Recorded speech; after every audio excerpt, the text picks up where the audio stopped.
Hi, Kelly Clement here for MetaStock. In this MetaStock Power user tip, we're going to be talking about margins and grids. Now, margins and grids may sound a little boring, but it's a great way to actually help you customize your chart and help you get a better view of what you're seeing in your charts. So with that, let's go ahead and go into MetaStock.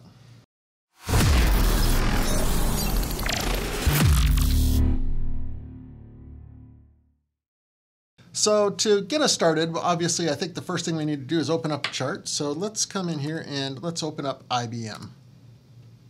So when IBM opens, we're going to talk about a few things that we're going to be doing here. So when you open up a standard chart in MetaStock, one of the things that you get are these lines that are a part of the default template. Now, when we're looking at these lines, some people like the lines, some people don't like the lines. So we're going to be talking about ways to add them and enhance them first of all. So to change these, what we do is we actually come down to what's called the x-axis down at the bottom of the chart. And all we do is we click on any of the dates down here. And this will bring up the x-axis properties. If I come into the tab that says grid, first of all, it gives you this option that says show grid. You can uncheck that. And that just makes your chart nice and clean, so you don't have to have those grids on there. Okay, if you want them on, again, just go ahead and choose that, and then choose apply, and that will bring them back. You can change the colors of these if you would like. So we have red in here. You can change the style. You can also change the weight. So if you want to make them a little thicker, you can do that. That's a little distracting for me, so we'll go down to the base one, and we're going to change it back to the light gray to get us started.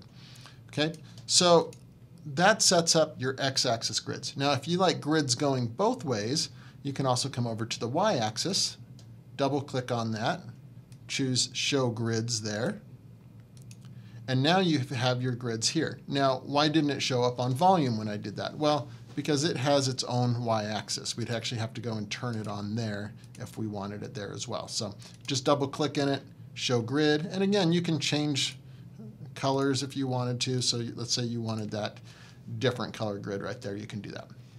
So that lets you customize the grid view if you like to work in those quadrants and see it broken out. So you can see here it's broken out in increments of about $5 and an increment of about a month. So you can kind of see your movements a little bit more clearly on this particular chart.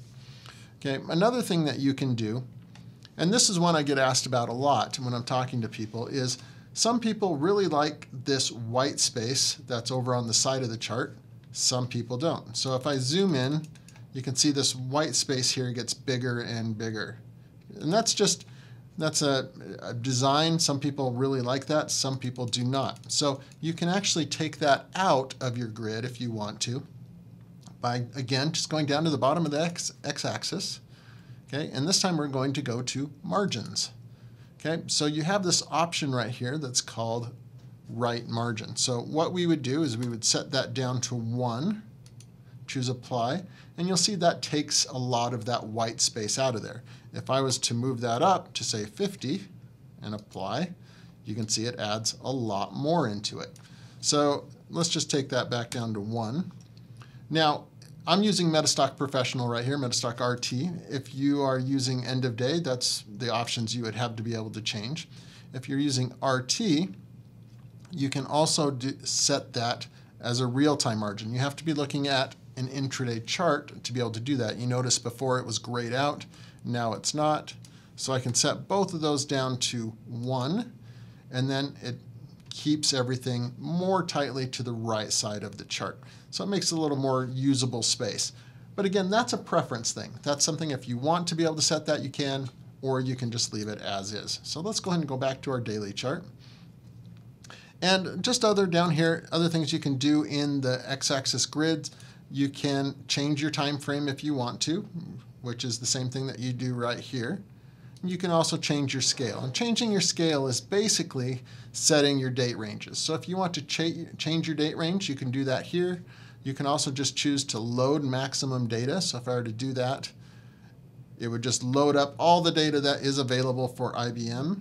And then I can just come down here and scroll out, and you can see IBM goes back down to 1980. So there's a lot of things you can do in that x-axis and y-axis properties as far as customizing your chart making it much more useful in viewing the grids and understanding what's happening with price, which is what we're trying to do as technical analysis traders. So I hope you have found this quick tutorial very useful and you can apply it to your everyday use in MetaStock. And I wish you successful trading, and thank you.